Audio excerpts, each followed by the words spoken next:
pues buenos días de nuevo. Nos reincorporamos, ¿no?, después del café y de la brillante reflexión y aportación que nos hizo Guy, que va mucho más allá precisamente de lo que vamos a abordar en este momento, ¿no?, en la segunda parte de la mañana, que entramos ya pues, en lo que es el ingreso mínimo vital, su implantación en Asturias, dificultades y retos para la inclusión social. Yo creo que va a ser un debate por el recorrido, aunque no es mucho, pero bueno, en la relación que tiene el ingreso mínimo vital con las prestaciones en las diferentes comunidades autónomas, en nuestro caso con el salario social básico y con otros marcos jurídicos, pues bueno, es importante que nos adentremos en lo que está haciendo su aplicación. Para ello nos acompaña Paula María Álvarez, directora general de Gestión de Derechos Sociales de la Consejería de Bienestar y Derechos Sociales, o Derechos Sociales y Bienestar. A su izquierda está Marco Luengo, director de la Fundación Municipal de Servicios Sociales de Gijón. A su lado, Beatriz Martínez Fernández, gerente del Colegio de Trabajo Social de Asturias. Y a su lado, Noemí Alonso, trabajadora social e integrante del equipo de apoyo al territorio de Cáritas Asturias. Es un placer compartir esta mesa y este espacio, este diálogo. Faltan sillas aquí. Yo creo que faltaría la silla de la educación social, pero bueno, está Flor aquí en representación. Yo creo que podréis aportar también desde el aforo, ¿no?, vuestras aportaciones. Y después también falta una silla importantísima, que es de las personas afectadas y que lo sufren, tanto en la llegada a las prestaciones como en las consecuencias de esa gestión.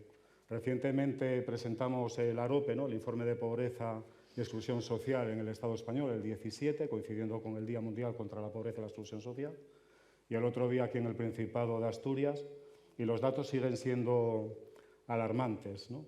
Y sabéis, es muy preocupante que casi, ¿no?, un 25% de la población asturiana viva en esa situación de vulnerabilidad, ¿no?, y con un porcentaje importante que incluso teniendo trabajo, cerca del 35%, el empleo no es la llave para la inclusión social.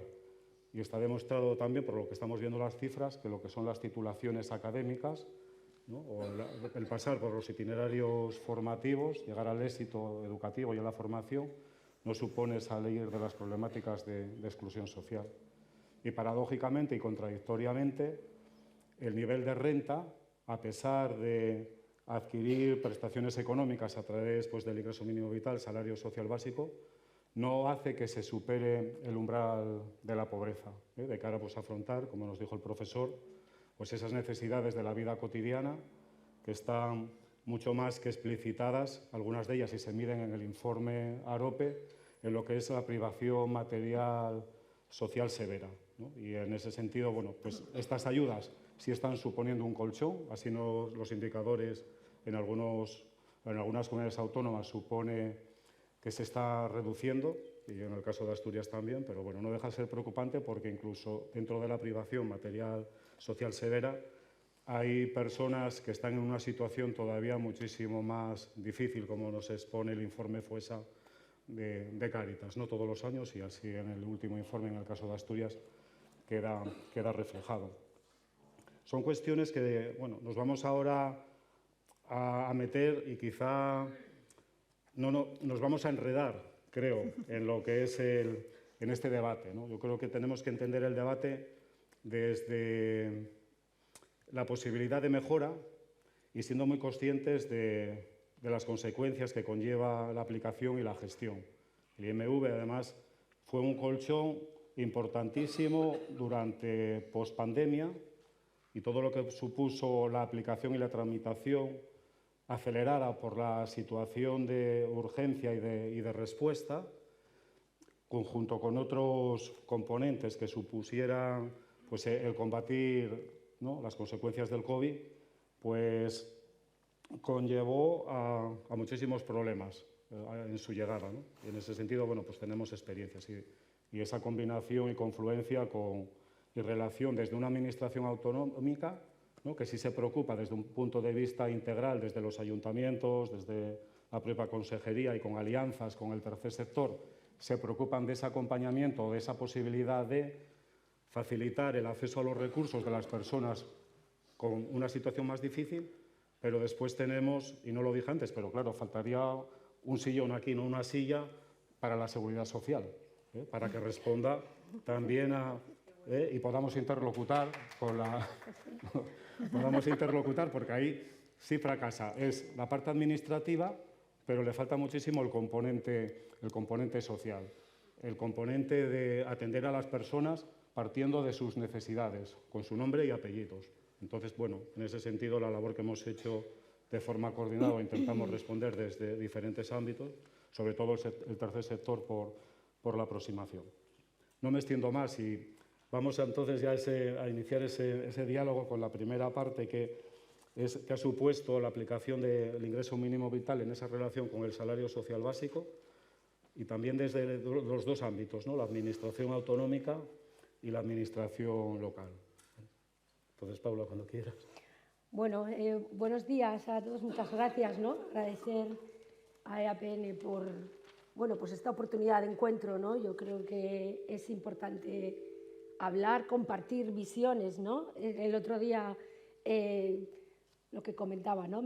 La empatía, ¿no? Pues yo creo que es importante ver la visión desde la administración, desde la gestión, la visión del tercer sector y es verdad, como comentaba Betty, ¿no? Que también se echan falta, que supongo, ¿no? Que la tendremos, de los destinatarios finales, ¿no? de todas las medidas contra la pobreza, ¿no? Bueno, yo creo que ya muchos me habrán escuchado en distintos foros hablar de lo que supuso la entrada en vigor del ingreso mínimo vital para el Principado de Asturias, ¿no? En concreto para las personas que nos toca, ¿no? Gestionar el salario social. Y yo creo que es importante para ver para conocernos la situación en la que estamos en la actualidad, que yo creo que es de oportunidades y que me parece que es de hablar mucho y ver cómo podemos solucionar todas las disfuncionalidades, ¿no? Vamos a decirlo así, que hemos detectado, ¿no? De lo que en principio, ¿no? Bueno, pues situándonos, estamos en plena pandemia, es decir, en lo que era el cierre, ¿no? de todas las sedes públicas, es decir, un estado de alarma, y nos llega la noticia de que se va a aprobar el ingreso mínimo vital, es decir, era una medida que estaba contemplada en la legislatura por parte del Gobierno central, y nosotros, claro, la primera reacción es de qué buena noticia, ¿no? Por fin una renta mínima a nivel nacional que venga, digamos, a extender lo que en otras comunidades autónomas es cierto que ya contábamos con ello, ¿no? Que es como el salario social, País Vasco, Navarra, es decir, en ese momento Asturias era la tercera comunidad autónoma con mayor cobertura. Yo creo que eso tenemos que estar muy orgullosos de ello. Personalmente me parece que es una de los indicadores de cohesión social más importantes que puede tener una comunidad autónoma, ¿no? Bien. La primera reacción fue pues de alegría, es decir, ya era hora. Y la segunda inmediatamente fue, y a bajar, lo recuerdo perfectamente, a las pocas horas por la noche fue, ostras, las 22.500 personas que están ahora recibiendo el salario social, una vez entre en vigor el ingreso mínimo vital, que iba a ser algo que se aceleró en el tiempo, es decir, es un proceso que no estaba previsto para aquel momento y se acelera con todo lo que lleva a acelerar una medida de este calado. Y la siguiente reacción, recuerdo, fue, ostras, es que estas 22.500 personas, al menos aquellas menores de 65 años, empezamos a hacer el juego de las 7 diferencias, ¿no? Entre el salario y el ingreso mínimo vital, van a tener que solicitarlo obligatoriamente, porque como sabéis, el salario social es complementario y subsidiario, es decir, las personas tienen que picar a todas las puertas que tengan antes de solicitar el salario social. Si son mayores de 65 años, solicitar la pensión no contributiva, ¿no? Es decir, bueno, bien. Y la siguiente fue, ostras, y una vez que lo soliciten y se lo concedan, lo más probable es que tarden un tiempo en concederlo porque hay que poner en marcha toda la maquinaria del INS, luego van a tener que devolver todas aquellas cantidades que se les fueran abonando de salario social en su totalidad o en parte, porque hay juego de exenciones, ¿no?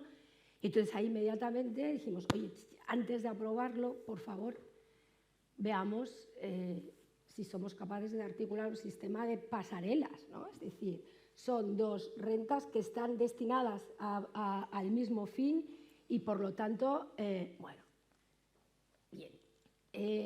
La primera fue un deseo semiconcedido, ¿no? Se articuló un sistema de pasarela, pero limitada a la efectividad. Nosotros a lo que aspirábamos era a un trasvase automático. Hay que decir que la eliminación de cargas burocráticas pasa por algo así. Yo creo que a todos, ¿no? Estamos últimamente muy habituados a escuchar eliminación de cargas burocráticas, ¿no? Pero bueno, luego en la realidad pues no siempre se llega a cumplir por ser políticamente correcta. Bien. Claro, fue cuando se pone a prueba, yo creo, la coordinación y tanto con las entidades como con los servicios sociales municipales, porque sí se logró, ¿no? Decir, bueno, vamos a evitar que estas personas tengan que solicitar el ingreso mínimo vital. Si nos volvemos atrás en el tiempo, no era tan sencillo como ahora, que sigue sin serlo del todo, pero es verdad que se ha mejorado en ese aspecto. Y, bueno, con una autorización, nosotros nos encargábamos, el Principado, ¿no?, de trasladar esa información al INPS. Bien, ahí yo creo que desde el punto de vista, ¿no?, positivo, ¿no?, hay que ver las cosas desde el lado positivo siempre, y yo creo que ahí pusimos a prueba la capacidad de reacción y de testar, ¿no?, bueno, pues el alcance de los servicios sociales municipales. Se pone, ¿no?, de manifiesto la tensión que hay en las grandes ciudades, es decir, no tiene nada que ver cómo funciona la relación con los ciudadanos en las zonas rurales que en las ciudades, ¿no? Y eso es anotamos, ¿no?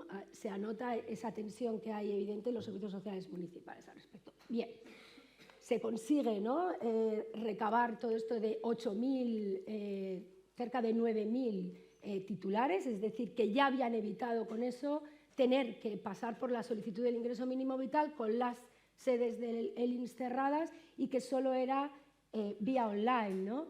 Ahí surge de esa dificultad, ¿no?, frente a la adversidad, oportunidad. Surge lo que sería la semilla del mayor, ¿no?, hasta la fecha, ¿no?, proyecto de inclusión social llevado a cabo por el Principado de Asturias en colaboración con el Ministerio contra la brecha digital. Ahí nos dimos cuenta también de que las personas no tenían capacidades para poder ejercer sus derechos, y eso nos preocupó muchísimo, y desde entonces estuvimos trabajando primero con un pequeño proyecto en Parres, que luego se convirtió en que, bueno, 1.654 personas exactamente, aunque estaba previsto para 3.000, y ahí habrá que analizar el non-take-up de esto también, todo está hilado, ¿no? Bueno, pues han conseguido un bono de 1.000 euros para tener un dispositivo, ¿no? También nos acordamos todos en pandemia en el telediario como esas familias, ¿no?, con los dos niños con su ordenador conectándose para ir a clase y los otros teletrabajando, y dices, bueno, no es así, nosotros estamos, ¿no?, desde los servicios sociales vivimos otra realidad, pues al menos conseguimos eso, ¿no? Eso es un hito, yo creo que muy importante, y también un cambio en la tendencia, ¿no? Bien, aparte de eso, también nos sirvió y estamos finalizando, ¿no?, con ese proyecto, para decir, no solo se necesita que tengan el dispositivo portátil, sino que hay que enseñar a las personas a ejercer sus derechos online, ¿no? Lo que nos trasladaban desde los servicios sociales municipales es que gran parte de la tarea consiste en muchos casos en sacar el padrón, la vida laboral, el tal, ¿no? Eso lo hacen las trabajadoras sociales. Nos vamos a capacitar, ¿no? Creo que el término de autonomía en todos los aspectos de la vida es importante, y entonces, bueno, pues de esas personas, una tercera parte recibió un itinerario del que estamos recibiendo ahora mismo de todos los resultados de los testimonios, y es el camino a seguir, ¿no? Es implementar medidas para capacitar a las personas para ejercer sus derechos en ese sentido. Bien, como decía, todo esto fue un periplo que se alargó en el tiempo hasta que finalmente ese bloque, ¿no?, de personas que, si bien se ahorraron tener que solicitarlo, ¿no?, la carga burocrática que lleva al respecto, esa carga burocrática recayó en la consejería, concretamente en el Servicio de Salud Social, que tuvo que tramitar esas solicitudes por cuestiones entre administraciones, ¿no? Eso alargó el periodo en el que convivieron ambas prestaciones y sucedió el segundo de aquellos temores nocturnos fundados y ahora vamos a tener que solicitar el reintegro a todas las personas que continuaron teniendo el soporte del salario social mientras se tramitaba el ingreso mínimo vital. Eso se intentó solucionar también, lo conseguimos con un sistema de compensación de tal manera, ¿no?, algo tan simple, ¿no?, yo creo que de sentido común, de, bueno, antes de que el INS resuelva con la concesión de los reconocimientos de los atrasos desde el 1 de junio, que en muchos casos las cuantías eran de 10.000, 15.000, 20.000 euros de atrasos. Es que si sabemos, ¿no?, que parte de ello fue por el anticipo de salud social y tenía que reintegrarse al principio, hagámoslo entre administraciones y dejemos a las personas tranquilas, ¿no? Bueno, eso hasta que finalmente se articuló, que fue a través de la propia ley del ingreso mínimo vital, ya se había llegado tarde y ya se había concedido eso. Por lo tanto, ahora digamos que las cargas, bueno, pues está ahí, ¿no? Yo creo que todo esto deberíamos aprender y continuar siendo, yo creo que más machacones y con el INS, en este caso con el Ministerio, para que esto no vuelva a suceder. No va a volver a suceder porque es un proceso puntual de trasvase, ¿no? Pero es verdad que por la dinámica que tiene el ingreso mínimo vital va a seguir sucediendo puntualmente. Es decir, hay personas, bueno, de todos los perceptores de rentas mínimas, alrededor de 9.500 están percibiendo ambas prestaciones, el salario social y el ingreso mínimo vital. Y van a continuar percibiéndolas porque el salario complementa los ingresos, no se computan los mismos ingresos para el salario social que para el ingreso mínimo vital, por tanto eso es una realidad con la que tenemos que analizar, ¿no? Oportunidades, ¿no?, de la adversidad, oportunidad. Bueno, yo creo que dijimos, ¿no?, porque también hay que recordar que en ese momento en el que entra el ingreso mínimo vital en vigor, en el Principado de Asturias estábamos, en la administración, ¿no?, en la consejería, estábamos vislumbrando una nueva era, ¿no?, con la ley de garantía, que es muy técnica y que hay que explicar mucho, pero que yo creo que siembra los cimientos de lo que tiene que ser esa eliminación de cargas burocráticas, ¿no?, y esa apuesta por la integración de prestaciones, ¿no?, precisamente para abordar ese 4,4% que no llega a salir de la pobreza severa, ¿no?, analizando situaciones. Bien, no me enrollo más, que ya me estás mirando así sí, como de... Es que no hay que agotar ahora toda la información, ¿no?, porque de lo que se trata es de hacer un diálogo. Entonces, claro, hay una parte vale, que bien. es la de Yo retos, apunto. que es la de retos, pero ahí eso para está. después. Bien.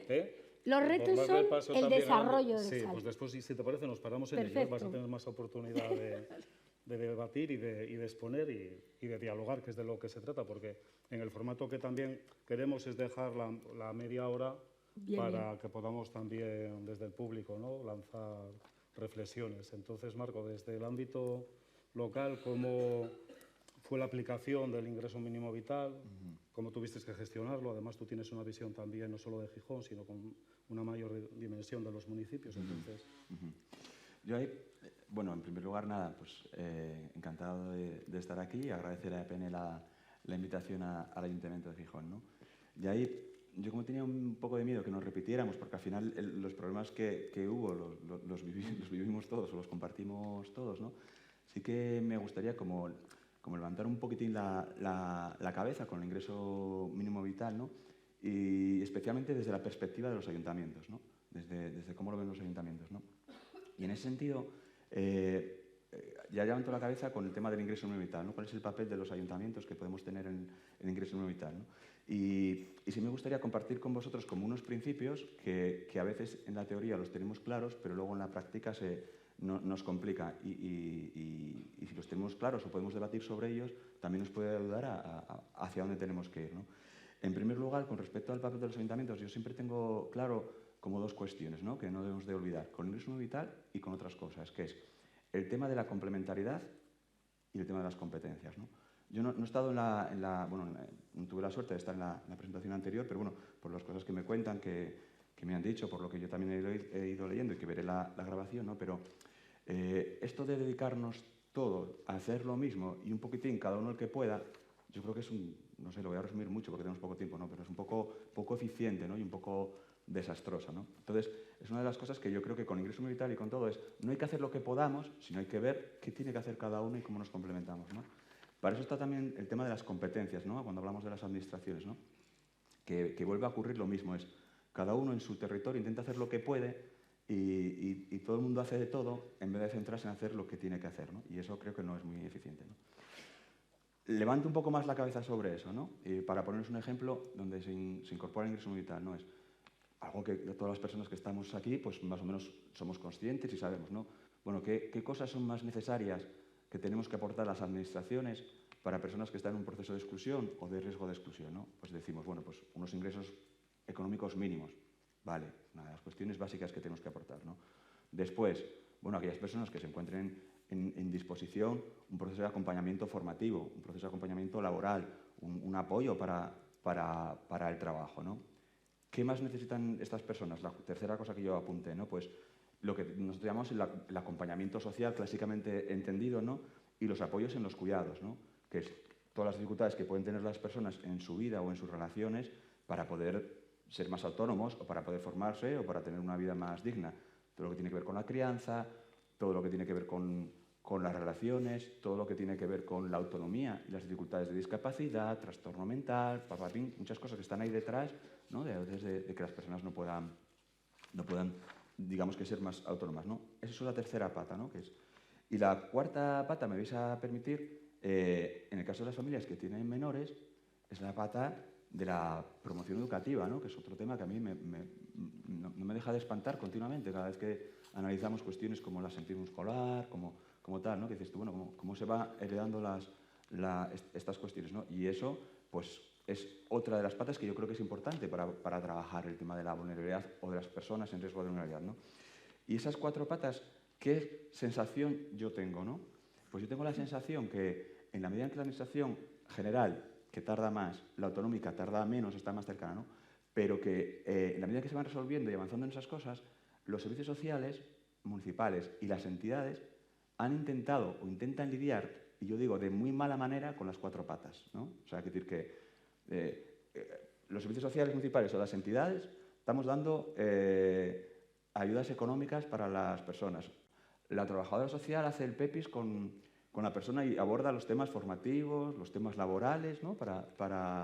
Y las entidades también lo hacen, ¿no? Un poco para cómo orientar a la gente, ¿no? Tenemos que hacer la parte nuestra de, bueno, qué dificultades tienen las personas o no en su vida cotidiana para la crianza, si tiene una dificultad con sus hijos o no, o en sus relaciones, o si está aislado en su casa, o si no tiene apoyos, ¿no? Eso también tendríamos que hacerlo.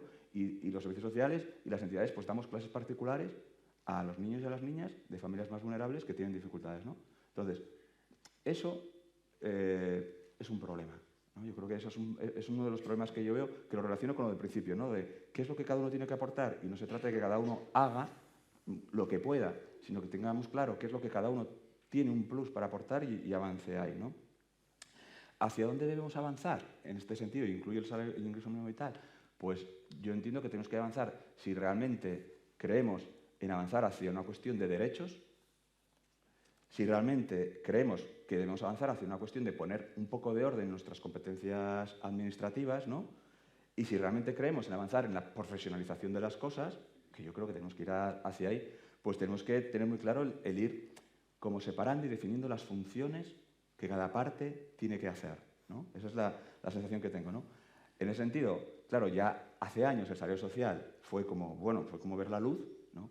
Y ahora el ingreso mínimo vital también es un avance en esa parte que yo creo que van las cosas por donde tienen que ir, claro, con todo lo que supone de ir mejorando eso y con todo lo que tiene que suponer, fijaros lo que digo, que eso genera muchas tensiones, con ir aflojando y dejándolo hacer desde otros lados. Mientras se vaya resolviendo de otros lados, desde los coches escoba, hay menos presión y tensión para que se resuelvan desde donde se tienen que resolver, ¿no?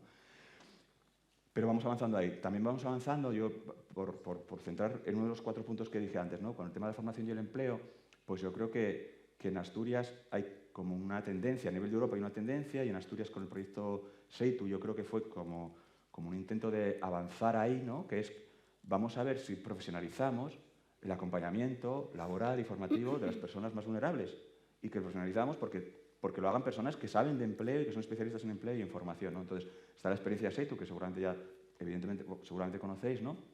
De cómo trabajar conjuntamente servicios sociales y empleo. En Gijón también le estamos dando una vuelta a nuestra propia agencia local de empleo, porque otra de las preguntas que yo hago es, así, es como, tenemos Vipasa y tenemos la oficina de vivienda de Gijón, tenemos SEPEPA de empleo, tenemos las oficinas de empleo del Ayuntamiento de Gijón, que sí, pueden ser complementarias, pero eso habría que hacerlo mucho más eficiente a donde tiene que llegar cada uno, ¿no? Bueno, pues entonces nosotros el mismo trabajo que hacemos con el SEPEPA lo estamos empezando a hacer en Gijón. Navilés fue pionero hace muchos años con los procesos de acompañamiento y trabajo conjunto entre los servicios de empleo municipales y servicios sociales, ¿no? Creemos que eso es un avance, ¿no? Luego veo otras cosas que no me gustan. Y no lo digo aquí, por ejemplo, ¿no? Incluso Navarra, que avanzaron mucho en su momento, no recuerdo el proyecto de Navarra, pero también fue pionero. Sí, puede ser, os puede sonar. Bueno, y la última vez que hablé con ellas, con las personas que dirigían este proyecto, decían bueno, que costaba mucho mantener una buena relación y separar bien las cosas, y al final, por lo que estaba optando servicios sociales, era por contratar equipos especializados de profesionales de empleo.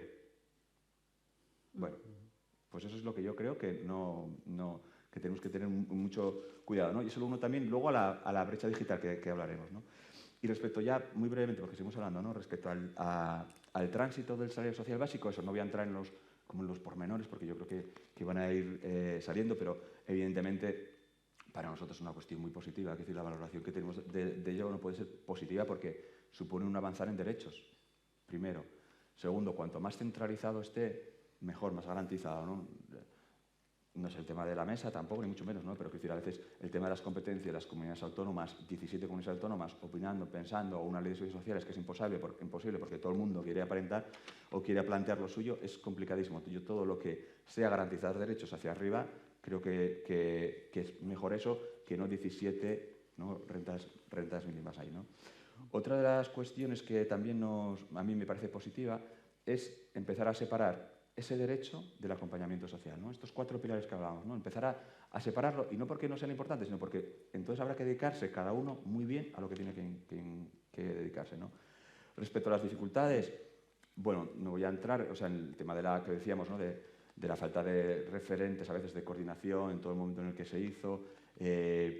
La seguridad social, el problema que tenemos con la seguridad social, yo creo que es el problema que tenemos es una regla de las administraciones, ¿no? No sé si es matemática o no, pero es inversamente proporcional los kilómetros de distancia de quien toma las decisiones sobre las personas sobre las que las toma con la capacidad de adaptarse a las necesidades de las personas, ¿no?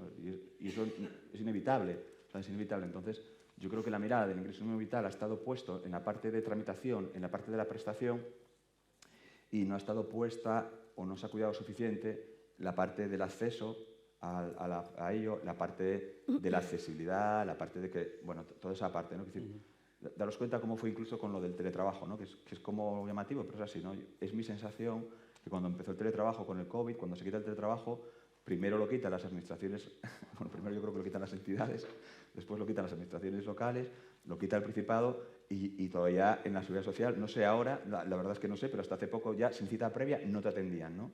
Yo igual. Y seguimos igual, ¿no?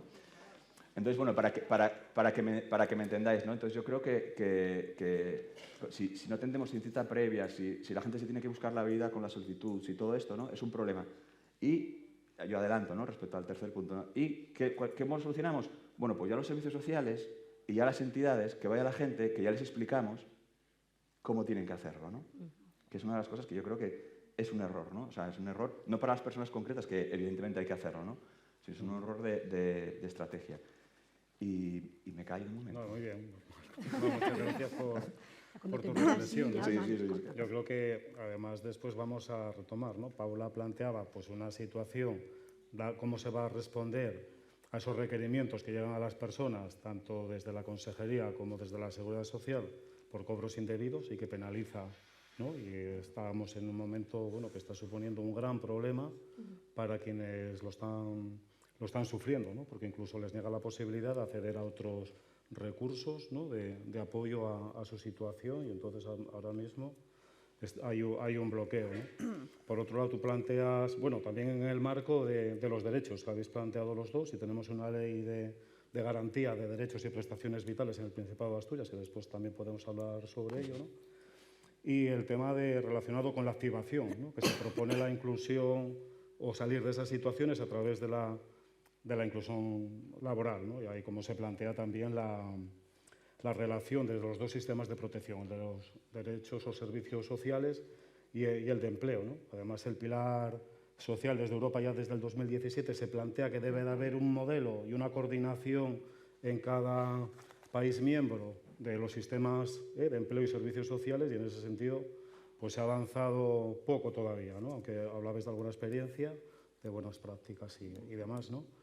Y en esa labor que venimos haciendo desde el tercer sector, en esa complementariedad, yo creo que tenemos muchas de las entidades que estamos aquí más de 20 años de experiencia en lo que es la gestión del Fondo Social Europeo y de programas precisamente para atender a los grupos de personas más vulnerables, que yo creo que sí hay un saber hacer, que ahí está evaluada ese nivel de incidencia. Bueno, pero bueno, sabemos que el empleo no va a ser la llave para la inclusión laboral porque no va a haber un pleno empleo, y por eso reflexiones como el que nos lleva en este simposio, ¿no? De la renta garantizada, etcétera, etcétera, universal, pues está ahí, es en uno de los planteamientos que tendremos que seguir avanzando. Tenemos para después continuar más perspectiva de futuro, pero por no robarle tiempo ni a Beatriz ahora, también desde cómo recogéis en el colegio, que yo creo que es importante, ¿no? También ese aborigen y cómo metodológicamente se puede trabajar con lo que implicó el IMV, ¿no? Y que yo creo que tenéis un buen análisis porque ya lo hemos compartido en algún momento, y buenas propuestas que nos las puedas también plantear. Bueno, pues lo primero, buenos días y muchas gracias tanto a la red de la que formamos parte también como colegio por darnos la oportunidad de ser partícipes de este diálogo, porque efectivamente sí que hay muchas cosas que nos trasladan y que nosotros trataremos de hacer ese altavoz de las personas que al final son las que atendemos. Voy a coincidir en muchas cosas con las que has ahora mismo compartido, con las claves, pero antes queríamos hacer un poco pues estos 3 años que llevamos de esta nueva legislación, cómo los hemos visto y dónde estamos viendo los muchos peros que, claro, que por supuesto hay. Lo primero, que para nuestro colectivo, en primera vista, bueno, así de pronto, ¿no? Decir que era una medida muy... En principio la aplaudíamos, porque no podía ser de otro modo, y permitirme que lea, porque si no yo mi memoria no tengo capacidad para ello, para recordarlo. Muchas cuestiones que la propia norma refleja tanto en el preámbulo como en sus objetivos y naturaleza, que son muy claves si de verdad tuviéramos esa concepción basada en lo que dice el papel, claro que lo aguanta todo. Por un lado, dice que el objetivo principal del IMV es garantizar, a través de la satisfacción de unas condiciones materiales mínimas, la participación plena de toda la ciudadanía. Punto 1. También dice que es una herramienta para facilitar la transición de los individuos de la exclusión social, que les impone una ausencia de recursos, hacia una situación en la que se puedan desarrollar con plenitud. Dice que no es una política dirigida a grupos o individuos concretos, no, sino que va a atender a las personas que en un momento determinado sufren situaciones de exclusión social y vulnerabilidad, porque protege de forma estructural a la sociedad en su conjunto. Actuará como un seguro colectivo frente a los retos que nuestras sociedades se enfrentan en el futuro próximo. Bueno, lo vemos, ¿no? Desde la pandemia, crisis energéticas, inflación, guerras, bueno, y muchos otros. Su objeto, por tanto, es prevenir el riesgo de pobreza y exclusión social, y su naturaleza se configura como un derecho subjetivo a una prestación de naturaleza económica que garantiza un nivel mínimo de renta a quienes se encuentran en situación de vulnerabilidad económica. Y forma parte, fundamental también, por eso lo aplaudíamos, de la acción protectora del sistema de la seguridad social, como prestación económica en su modalidad no contributiva. Bien, decía esto al principio que faltaba la mesa de seguridad social. La silla, perdón. Bueno, falta desde que ha puesto en marcha esto y sigue faltando, ¿no? Lo primero que a nosotros nos sorprende es que con esto que se desprende de aquí, que compartimos, como no puede ser de otro modo, todos los que estamos en ello. A ver, nosotros nunca ponemos en duda que todo se haga desde la mejor intención. Hemos tenido muchos intercambios, a veces más fructíferos, otros menos, de que todos queremos pues, una sociedad más justa en la que todo el mundo sea igual. Las normas, los diferentes discursos así lo dicen, pero luego en la práctica no sé qué nos pasa, que no somos capaces. Tal vez, pueda ser que seguimos basados en una concepción no de derechos, sino de lo de siempre, ¿no? De la justificación de la pobreza y de asignarnos unos roles que no son los propios nuestros. No sé si conocéis la campaña del Ministerio de Derechos Sociales, ¿no? Que dice algo así, los servicios sociales están para que cada revés tenga su derecho. Pero es verdad que no estamos actuando para que esos derechos se produzcan. Es verdad que encima hay una... Paula, lo decías, ¿no? Como decías que, bueno, que esto nos ha servido de aprender, ¿no? Para aprender y para que esto no vuelva a ocurrir. Lo malo que siempre aprendemos a costa de las mismas personas, que son las más vulnerables y las que lo están pasando peor. Luego, por no adelantarme ahora, vamos a tener oportunidades de explicar cuáles son los roles que desempeñamos cada uno en este papel, cuáles estamos desempeñando y cuáles deberíamos desempeñar. Y por eso os decía que coincidíamos. Lo primero que nosotros desde la profesión siempre defendemos que hay 6 sistemas.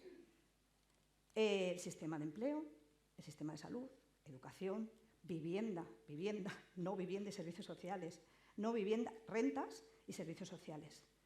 Si se configura como una prestación económica, vuelvo a insistir, desde un sistema que garantiza las rentas, el de la seguridad social, lo que nos sorprende muy mucho es que en ningún momento se han puesto, para nuestro punto de vista, los recursos sobre la mesa necesarios para implementar esta política. Lo primero, porque faltan los profesionales de intervención de nuestra rama, de otros de intervención social que están aquí, educación social, integración social, diferentes profesionales que acompañamos a las personas para de verdad hacer nuestro trabajo y que para nada es ni mirar padrón, ni ese sistema de comprobación que no debería comprobarse nada. Bueno, ni que cabe decir que también defendemos una renta básica universal e incondicionada y por eso no debería ser de traducirse todo así. No sé dónde fallamos, porque yo creo que tenemos muchas cosas en común, pero no somos capaces de desarrollarla. Otra cosa que has dicho tú, Viti, y que nosotros también insistimos mucho en el lenguaje, lo que ha generado este trasvase que con toda la buena intención, nosotros sí que creemos que el Principado ha intentado hacer lo posible para evitar esa sobrecarga de burocratización que la hemos trasladado muchas veces, pero ese trasvase falló, ¿no? Y ha generado una situación de mucha indefensión a las personas y de mucho maltrato institucional, y es no los cobros indebidos, sino los pagos indebidos. Entonces, los pagos, las personas no han cobrado indebidamente. No hemos sabido gestionarlo y tenemos que entonar en mea culpa. Pero luego es que otras de las cuestiones que trasladabas, que cada uno tenemos una función. Y si el sistema de seguridad social nos ha sobrecargado con unas funciones que para nada son propias, dejamos de hacer toda esta labor que tenemos que hacer de acompañamiento y de promoción de las personas. Y luego otra cosa que también para trasladar al debate es, nosotros decimos que trabajamos por la promoción de las personas, por promover su autonomía, para que sean autónomos en la toma de decisiones, pero al final obligamos a las personas a que accedan, en este caso, vale, el salario social es un ingreso subsidiario que mucha gente, pues vale, lo tiene que solicitar, efectivamente, ¿no? Esas rentas se deberían liberar, esas que liberemos para de verdad hacer ese acompañamiento social. Pero como hay una malfunción del sistema, el sistema no resuelve en plazo para nada, entre 8, 12 meses, un año, y además la gente del salario social necesita el papelín de que le han denegado. ¿Y qué pasa cuando la norma... Ahora no, bueno, luego la hablamos. Aquí las compañeras de UTS sí que me han trasladado que han tenido que las personas tienen que, como tienen que pedir ese papel, Pero pues, no tienen que esperar bueno, a la resolución. A la resolución no tienen que esperar. Claro, lo único que tienen que aportar es que solicitaron el ingreso mínimo vital, pero no tienen que esperar. Ya, vale, lo solicitaron, lo que pasa, Se o sea, concede, aportarlo. sí. Nos preocupa también el tema del silencio administrativo, ¿no? Nosotros siempre hemos dicho que igual una posible solución, como lo de antes de que paguen el que más contamine, por así decirlo, la propuesta que decía, pues nosotros igual. Si el silencio fuera positivo, si el silencio produjera la estimación de las ayudas, seguro Se avanzaría. que entonces nos apuraríamos todos porque nos iba en ello la pena. Entonces, bueno, de momento para hacer una introducción, luego ya Muchas vamos gracias, ampliando. Beatriz. Vale. Entonces, bueno, a mí desde el tercer sector y desde las organizaciones, el rol que hemos ido asumiendo, ¿no? Y desde Cáritas, además, que hacéis esta labor, ¿no? De prestación de un servicio de acompañamiento de manera estable y desde un punto de vista también integral, que nos puedes plantear. Bueno, no voy a ser yo menos, gracias por la invitación, buenos días a todos, todas estas cosas. Decías al principio que faltaba aquí la silla de las personas que perciben estas prestaciones, entonces yo me voy a hacer el firme propósito de darles voz con mi intervención, porque ese es mi trabajo, yo atiendo directamente a estas personas y entiendo que respecto a mis compañeros soy la privilegiada porque soy la que los recibe sin criterios de acceso. Entonces yo simplemente recibo a todo aquel que entra por la puerta, ¿no? En aquel momento en el que nos empezabas contando sobre esos inicios, en el momento en el que aparece el ingreso mínimo vital y que fue todo un subidón, un chupinazo, como decían aquí por la mañana, recordemos que era ingreso mínimo vital y lo que venía detrás era para que nadie se quede atrás, ¿no? Entonces los que viven atrás, así por sistema, pues evidentemente aplaudían. Luego nos encontramos con que nada era tan fácil, nada era tan sencillo. Coincido contigo en que el preámbulo de esta ley es de lo mejor que yo he leído, es una literatura maravillosa, hasta ahí puedo llegar, ¿no? En aquellos momentos lo que percibíamos desde Cáritas era caos. La gente con un salario social en Asturias tan instaurado, tan tradicional, tan familiar ya, tenía miedo a perder aquello y a su vez no querían perder el tren que pasaba, ¿no? De una nueva prestación que a todas luces era mejor. Los esfuerzos por presentar aquel consentimiento informado, llevarlo al registro para que se pudiera hacer el trasvase, luego no hubo trasvase, luego sí, luego no. Lo vivimos con el caos de además nosotros no tener las respuestas, porque al final nadie tenía la respuesta. Entonces, claro, a nosotros nos llegaban las personas y nos decían, oye, ¿qué pasa? Yo lo llevé, yo pedí la cita, me la pediste tú, ¿te acuerdas? Y lo llevé y no sé qué, y no sé cuánto, y no sé qué más. Sí es verdad que, bueno, aquello terminó pasando, el tiempo jugó a su favor, todo se fue medio situando, y a día de hoy nos encontramos con hogares que perciben una, complementa la otra, generaron deuda, y ahí coincido con ella, porque se les pagó indebidamente, no porque lo cobraran, y la consecuencia la pagan ellos, que son los que la están teniendo que devolver. Nadie les repara esto, ¿no? Teniendo que notificar a uno, notificar a otro, y luego, no nos engañemos, percibiendo unas cuantías que tampoco es que los alejen del umbral de la pobreza. Entiendo que esto es otro melón para otro día, pero realmente parece que estuviéramos hablando aquí del oro y el moro, ¿no? Cuando las personas reciben estas prestaciones. Yo creo que la aparición del ingreso mínimo vital no amplió especialmente la horquilla de personas que se benefician.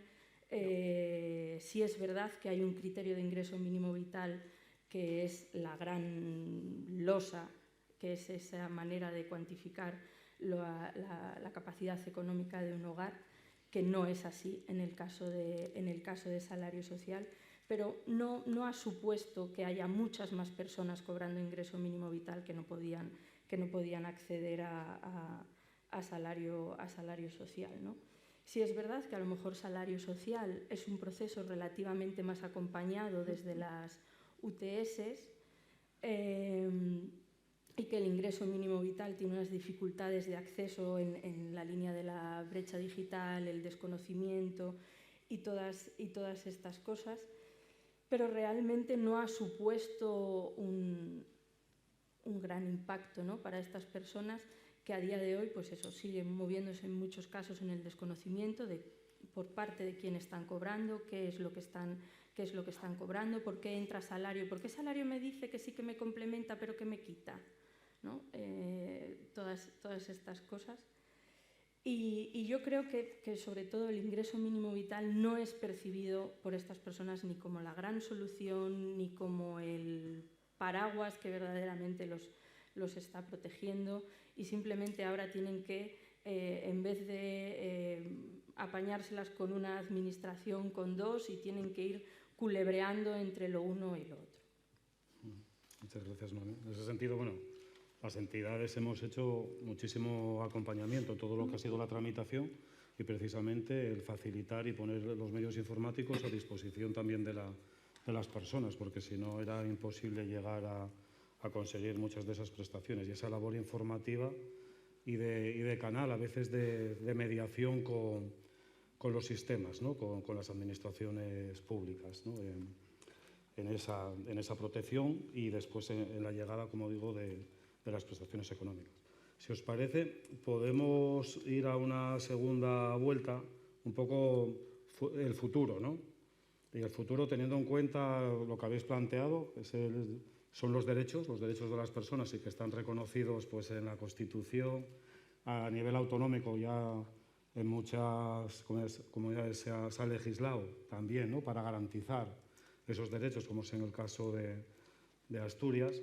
Después hay una corriente de opinión adversa a lo que son las prestaciones económicas de quien más lo necesita, tanto políticamente, y en ese sentido peligra también legislativamente la consecución de los derechos sociales, lo estamos viendo en algunas comunidades autónomas y en algunas corrientes de opinión o los programas electorales, y después de algunos sectores de poderes económicos que también se plantea esa crítica, ¿no?, a los sistemas de protección de las personas.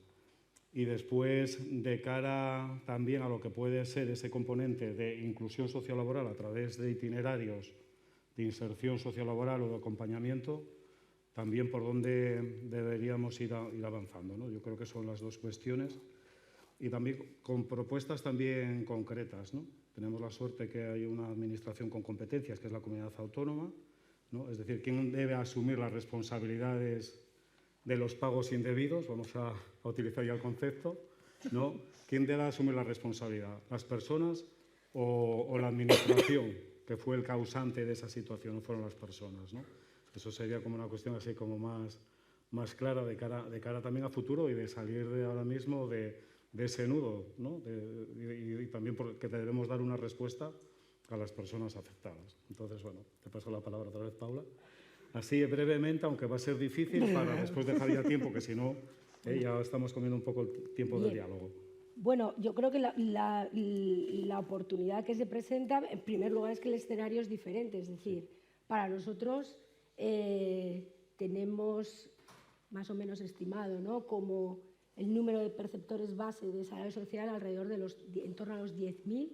Es decir, cuando entra en vigor el salario social, estábamos hablando en torno a 6.000 personas, y estamos, bueno, barajando, viendo, ahora mismo estamos en torno a 11.700, ¿no? Y eso nos permite que, puesto que consolidamos, ¿no?, todos esos puestos de programas de refuerzo que fueron, sí, tenemos, yo creo, una mejor ratio para gestionar, porque es decir, al final, una gestión deficiente, por el motivo que sea, bien porque la norma no causa el efecto deseado, bien por falta de medios materiales o personales, es decir, herramientas informáticas, demás, ¿no?, un mal diseño de la norma, lo que sea. Si la gestión de estas prestaciones falla, genera desconfianza en la administración, y lo que hace es que las personas, evidentemente, no se acerquen a ella para medidas de incorporación social y demás. Es decir, hay una ya, amén de que les pueda generar todo tipo de inquietudes, como las que nos genera a todos los ciudadanos cuando recibimos un escrito. Entonces, eso yo creo que el hecho, ¿no?, la oportunidad de haber reducido, ¿no?, el número de... Aunque también avanzo que no nos las... Es decir, que finalmente asumiremos, no sé si la gestión del ingreso mínimo vital, que debería ser, es decir, aquí hay un mundo de posibilidades en las que, bueno, yo disiento con que el proceso de trasvase haya fallado. Para nosotros no lo vemos como un fallo, porque precisamente eliminó las cargas y lo que hizo fue reconocer los efectos retroactivos desde 1 de junio de 2020, que si no se habrían perdido. Es decir, en otras comunidades autónomas, ojo, porque lo que se hizo fue suspender su renta mínima y hacer que las personas tuvieran que solicitar el ingreso mínimo vital. Es decir, falló, no salió tan bien como pensábamos, que es distinto. Pero bueno, bien, oportunidades, aprender, el silencio positivo. Bueno, ¿por qué no? Yo no, es decir, declaración responsable. La declaración responsable tiene sus... Porque tú estás haciendo responsable a esa persona de todo lo que declara allí y si no es correcto tiene sus consecuencias. Bueno, silencio positivo, quizás podríamos estar en disposición de analizarlo para establecerlo por ley. Eso sí, tiene que ser una ley, con lo cual tendría que haber acuerdo en la Junta. Pero bueno, vamos tal. Cómputo de rentas. Yo creo que ahí hay que hacer un esfuerzo y sí es verdad que lo que estamos detectando, porque más allá de que, bueno, hay 2 rentas mínimas con la misma finalidad en el mismo territorio, igual sobra una. Eso no sé si lo baraja alguien, pero podría llegar a barajarse. Es decir, una tal y como está configurada, desde mi punto de vista, no sobra en la medida en que atiende a situaciones no atendidas por el ingreso mínimo vital de pobreza sobrevenida. Es decir, yo el año pasado pude estar bien, bueno, en el tal, pero no cumplo los requisitos de ingreso mínimo vital y, sin embargo, ahora tengo una situación que sí que no tengo ingresos, ¿no? Entonces, ese tema de la inmediatez, el tema de complementar rentas en unidades de convivencia con pensionistas, con personas con discapacidad, es decir, situaciones de especial vulnerabilidad, ¿no? Estamos viendo en la los menores, ¿no? El 40% de las... Eso es lo que nos permite ahora apuntar un poco mejor en el diseño del saber social y en la gestión, suavizándose ahí, iremos a todo lo que podamos. Es decir, otra cosa es que nos dejen, pero iremos a intentar, es decir, vamos a intentar automatizar, aunque no de la manera que se automatiza el ingreso mínimo vital con los cruces. Claro, tiene luces y sombras, ¿no? Pero bueno, eso por un lado. Por otro lado, estamos viendo, yo creo que Asturias es una de las 4 comunidades autónomas que en España tiene un sistema coordinado de medidas sociales y laborales. Es verdad que hemos estado trabajando, no sé si en la sombra o a base de proyectos piloto, pero ya tenemos muy claro y ya tenemos muchísimo más engarzado en la coordinación. Nos hablamos de tú a tú, a la vista está, que parecemos... Es decir, la nueva gerente del Servicio Público de Empleo provenía de Derechos Sociales. La anterior, Pilar, era la consejera de Derechos. O sea, nos hablamos y estamos en el mismo término. Educación, que es lo que comentaba, es decir, y para eso está el plan de inclusión, que yo creo que el plan de inclusión esperamos que sea muy práctico, con medidas concretas, cuantificadas, una hoja de ruta en el tiempo, al menos hasta estos próximos 4 años. Y luego, otra cuestión fundamental es la de la información. O sea, entendemos que tiene que haber una información especializada para la gestión de las prestaciones, tanto de ingreso mínimo vital como de salario social, que asumirá la consejería, ¿no?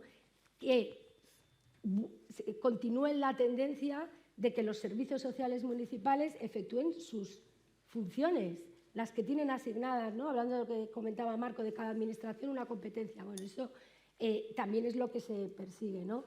Yo creo que, no sé si me dejo algo, pero a eso me refería, ¿no? Que creo que es momento de decirlo todo abiertamente, lo que ha fallado, lo que no, y ir analizando las soluciones, ¿no?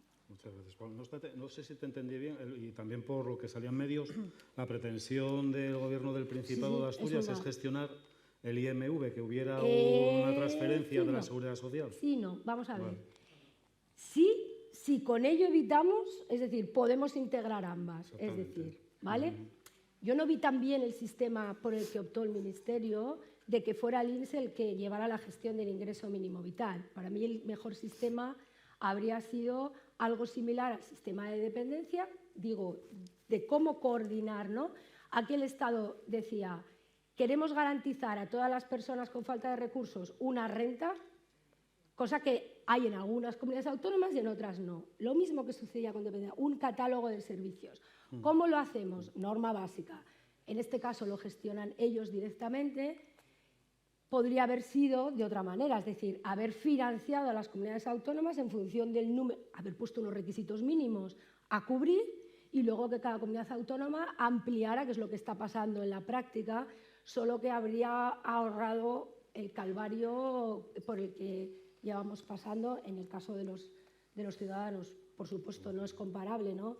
Pero creo que habría ahorrado bastante. Entonces, a la pregunta es, sí, pero con condiciones, es decir, sí, si nos dan capacidad normativa para meter mano al ingreso mínimo vital e integrarlo con el salario social. Si no, no, porque seguirán replicándose estos problemas. Yo lamento decirlo, pero podemos reducir el impacto con la normativa, pero a día de hoy seguirá igual. Marco, visión de futuro. No, me hace pensar mucho lo que comentó Paula, ¿no? de los dos modelos o de las posibilidades que hay, que tiene mucho sentido lo que ella plantea de vamos a descentralizar, acercarnos más y ajustarnos más. Y luego otra vía que también podría ser una esperanza, ¿no? No lo sé, que si empezamos con el ingreso mínimo vital con todos los fallos que tiene y vamos, no es palabra de Dios, ¿no? A veces lo de las leyes es como, ¿no? Vamos a ver cómo somos capaces de mejorar. Es ese dilema, ¿no? Que hay ahí, pero bueno, yo creo que desde luego las dos vías son, me parece súper interesante explorar, ¿no? Yo tratando de, aquí en ese sentido somos un poco más actores secundarios, ¿no? Los ayuntamientos, que decir, con el ingreso mínimo vital, ¿no? Pero tratando de responder a qué oportunidades puede generar una administración local, ¿no?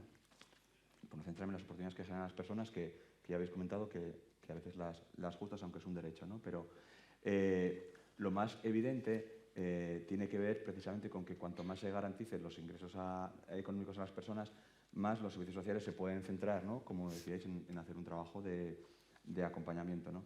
Otra cosa interesante que a veces es muy sutil y nosotros no lo vemos desde el punto de vista administrativo, pero en la práctica diaria se ve y lo ven los profesionales y los profesionales, tiene que ver con este dilema, paradoja de los servicios sociales, que no de las entidades y que no hay desde las administraciones más centrales, del control-apoyo, ¿no? Es una cuestión que a los únicos que no se les escapan son los que están dentro del despacho, a profesionales y personas usuarias, ¿no? Y yo creo que eso enlaza un poco con lo que dijo Paula de la desconfianza, lógicamente, ¿no? Entonces, desde luego, para hacer un proceso de acompañamiento, de apoyo, donde puedas entrar con las personas a analizar cosas de su vida que podemos ayudarles a mejorar, la confianza, la relación de confianza es básica, ¿no? Y si las mismas personas que te van a hacer el apoyo son las mismas personas que tienen que controlar que se cumplan una serie de cosas, que vengas, que tal, eso, cómo gastas tus ingresos, eso es un dilema que se está resolviendo por el lado donde la gente muchas veces no acude a los servicios públicos porque somos como un poli malo, aunque sean los que den el dinero, y acuden a las entidades que son donde encuentran unas relaciones de confianza incondicional. Yo creo que el ingreso mínimo vital puede ayudarnos, si nosotros tenemos la cabeza bien amueblada, a avanzar en eso, ¿no? Y luego, sí que supuestamente esa mejoría o esa oportunidad que nos da respecto a los apoyos, sí, pero tenemos que darle mucha vuelta a los apoyos. O sea, la culpa no es toda en servicios sociales, no es toda de que tengamos que tramitar ayudas de emergencia, ¿no? Para empezar, pensando en el salario social, ¿no? Voy a poner la foto de Gijón, ¿no? Pensando en el salario social y ahora ingreso mínimo vital, pues puede haber en Gijón, no sé, como algo más de 5.000, 6.000 familias que puedan tener el salario social y ingreso mínimo vital, ¿no? Y si tenemos 25 trabajadores sociales en los centros de servicios sociales, toca a cada trabajador social a 200 y pico familias, no digo personas, familias que hay que hacer ese acompañamiento, más absolutamente todo lo demás, ¿no? Todo lo demás que puede ser de ayudas, que puede ser de dependencia, que puede ser el trabajo con infancia, todo eso, ¿no? Entonces, con lo cual dices tú, no, o sea, que decir que quitemos esto no va a servir porque no estamos bien focalizados en eso. Segundo, que quitemos de nuestra cabeza, y yo creo que a veces lo damos como automático, el tema de, bueno, cuando nosotros nos quiten la tramitación vamos a hacer acompañamiento social, yo creo que no es así. Creo que no es así. Si ponemos 20 personas trabajando o ponemos 40 o 50, creo que hay que hacer un cambio estructural muy grande dentro de los servicios sociales para que realmente sepamos cuando hablamos de acompañamiento social de lo que hablamos. Y es un reto, entonces no basta con quitar esta carga y ya va a florecer nuestro trabajo de acompañamiento. Y luego hay otra cosa que también tenemos que comentaba al principio, ¿no? Que puede ser una oportunidad para avanzar en el acompañamiento, pero mientras intentamos el acompañamiento, como el acompañamiento social, el acompañamiento a vivienda, el acompañamiento a empleo, el acompañamiento en educación, al final no vamos a ser capaces de hacer bien el trabajo que tenemos que hacer, ¿no? Pero en ese sentido, bueno, a lo que yo voy, o por centrar, ¿no? Sí que creo que los servicios sociales cada vez más se podrían centrar en aquello en lo que se tienen que centrar, ¿no? Y podemos hacerlo mucho mejor. Todo el tema de la autonomía no me refiero solo a las personas dependientes, ¿no? Todo el tema bueno, las familias que trabajamos, ¿no? De la crianza, del aislamiento social, de las dinámicas que se repiten, ¿no? Eso es una oportunidad que nos surge ahora, pero no basta con quitar algo. Tenemos que hacer algo más para reforzar esto, ¿no? Y después, el tema de la información. No quería dejar de abordarlo también, que comentaba Paula, ¿no? Que era una de las cuestiones que, cuando nos habéis dicho lo de la mesa, tocar la cuestión de la brecha digital, ¿no? Que tantos problemas generaban a las personas, ¿no? Y reitero lo que dije anteriormente, yo creo que es un peligro que haya una administración que se encargue de eso en concreto y que cada administración tiene que encargarse y garantizar que las personas a las que atiende hace sus servicios accesibles, ¿no? Y la primera cuestión que no es accesible es la información. Y ahora pienso en nosotros, en servicios sociales municipales, ¿no? Nosotros estamos a punto de publicar ahora un catálogo nuevo con los servicios o las prestaciones que tenemos, y es que son más de 300 cosas, 300 prestaciones, servicios o programas que tenemos para las personas, solo Gijón, ¿no? Entonces, ni siquiera las personas que trabajan en la fundación o las que trabajan en las entidades o el médico de familia que trabaja en el sitio de al lado lo saben, ¿no? Entonces, tenemos que hacer un ejercicio muy grande y nos estamos por eso que está muy bien en la teoría, cómo conseguimos que la gente, todo el mundo que lo pueda necesitar, sepa de ello, se lo expliquemos bien, sepa qué requisitos hay y se pueda aprovechar de ello. Entonces, yo creo que es una cuestión, un ejercicio transversal. Nosotros de lo nuestro, pero la educación de lo suyo, sanidad de lo suyo, la consejería de lo suyo, es decir, la seguridad social de lo suyo, ¿no? Entonces, bueno, yo creo que por esa vía de no haber, por no volver otra vez a servicios sociales, personas vulnerables, ¿no? Sí, bueno, y en relación también a lo que ibas planteando de las competencias desde el ámbito local, las capacidades de decisión que puede haber en un municipio, ¿no? Claro. Como puede tener el Servicio Público de Empleo en los procesos no solo de acompañamiento, sino de tramitación de las ayudas que corresponden desde el área de empleo. Beatriz, desde el colegio además tenéis la dimensión y las demandas desde los diferentes ámbitos, ¿no? Desde la administración autonómica, claro, desde el municipio y también desde vuestros profesionales que están trabajando en el tercer sector, ¿no? Sí, ahí tenemos un poco, como estamos en todos los ámbitos, precisamente, por un lado, no hemos hablado, pero es verdad que hay cosas que me voy a repetir un poco. Por un lado, claro, porque hay esa cartera enorme y ese batiburrillo en servicios sociales, porque cogemos todo lo que no funciona en otros sistemas. Que no están clarificadas las funciones, salió antes en el debate, pero es también para otro, de situarnos, ¿no? Todos somos parte del mismo sistema, entidades del tercer sector, profesionales que trabajamos, los distintos organismos autonómico central, y entonces tenemos que clarificar muy bien qué nos toca a cada uno. Como reto, ya lo adelantaba antes, pero tengo varios, alguno ya ha salido. Uno, el principal, que de verdad podamos hacer nuestro trabajo. Yo traigo una camiseta, muy a propósito, que pone: las trabajadoras sociales construimos redes de apoyo en la comunidad. No pone nada de hacemos papelorios ni estamos todo el día ahí prescribiendo recetas, ¿no? Eso por un lado. Y bueno, antes se me olvidó agradecer a las compis del grupo de servicios sociales, está aquí África, está también Begoña Martínez, Y principalmente señalo a África porque justamente acaba de presentar un trabajo fin de máster que ha analizado 50 casos con esta cuestión concretamente del ingreso mínimo vital, ¿no? Entonces, otra de mis retos que traía para hoy es una cuestión muy importante, que tampoco es mío. Acabamos de venir de las jornadas de servicios sociales rurales y urbanas en Burgos, y Belén Navarro, una compañera, puso una cosa que siempre hablamos sobre la mesa y que ya también ha salido, el no dañar, ¿no? El reto principal que tenemos es no dañar a las personas. ¿Y por qué nombraba al TFM de África? Tiene una parte muy interesante donde hace el análisis cualitativo, ¿no?, del discurso que traslada a las personas. Por eso decíamos que también tenemos esa visión de los distintos profesionales de las personas, y permitirme también que solo, por ejemplo, en relación al ingreso mínimo vital, le han trasladado diferentes manifestaciones, cómo lo han expresado, ¿no?, en los servicios sociales, y cuál es el estado de ánimo que subyace. Antes hablaba de la importancia de cuando se ha puesto el pilotaje de renta básica con población joven, que ha reducido problemas de salud mental. Bueno, claro, si estamos dañando continuamente, claro, en el Año Mundial de la Salud Mental mal vamos, ¿no? Entonces, por un lado, las manifestaciones, por leer los 4 para no robar tiempo, de la gente, que bueno, muchas las conocéis porque estamos ahí en el día a día, es, bueno, el no entender, ¿no? Porque también lo decíais, atendemos sin información. Estamos a veces a los pies de los caballos, nos ponen ahí y claro, la gente, ¿a quién culpa? Entonces, pues eso, no entiendo, yo prefiero seguir cobrando el salario social. ¿Por qué dicen que sobrepaso los ingresos? Porque eso ha sido un caos, ¿no? Las resoluciones, en eso también hay algo que el salario social tiene muy buenas resoluciones y son muy claras, pero el ingreso mínimo vital no se sabe dónde salen las cantidades. Es como que han sacado una chistera diferentes cantidades y a ti te tocó esa. Pues eso. ¿Cómo creen que voy a pagar el alquiler y la comida? No sé por qué no han incluido a mi hijo pequeño. Pues parece ser que como mi bebé no tiene DNI, pues igual lo incluyen ahí, pero me han parado la prestación.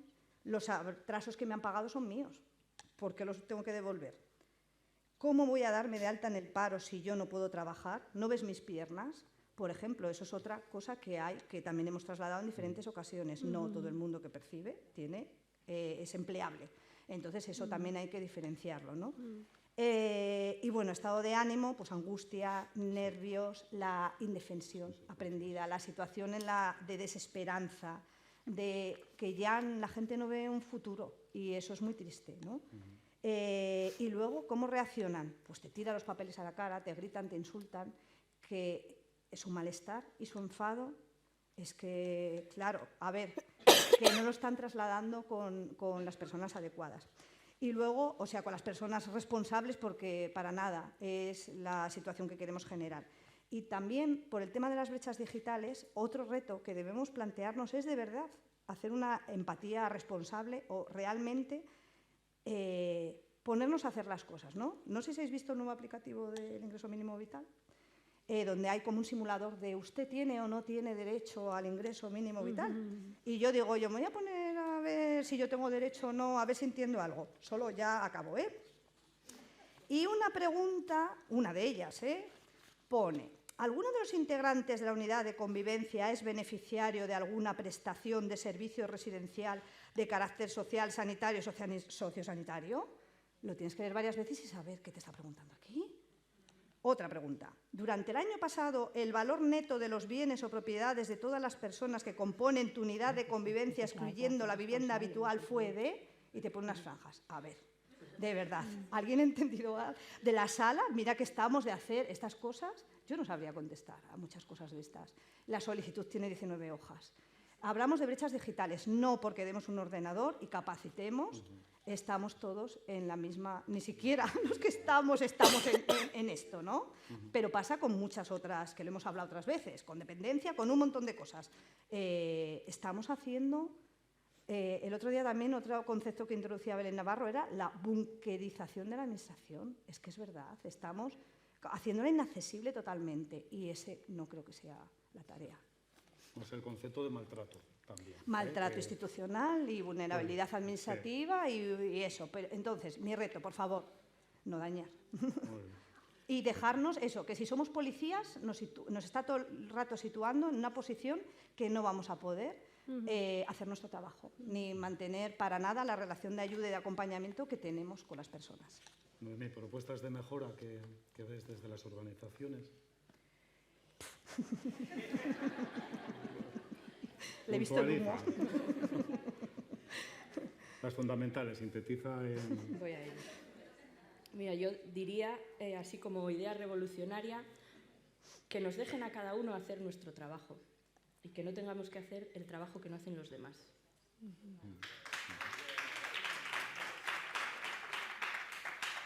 Y lo siento por la parte que le toca a Marco. Puedo hablar por alusiones luego, ¿no? Ya en el diálogo, porque andamos un poco más de tiempo. Porque este es uno de mis grandes caballos de batalla en mi trabajo, en el día a día, con todo lo que tiene que ver con ingreso mínimo vital, el resto de prestaciones a las que las personas pueden acceder y las solicitudes de ingreso mínimo vital. Nos decías que hay un catálogo de unas 300... No todas nuestras, pero sí que tienes que informar, sí. La primera de las prestaciones que una trabajadora social tiene que llevar a cabo, la primera función que tiene que llevar a cabo desde su UTS es la de informar y asesorar.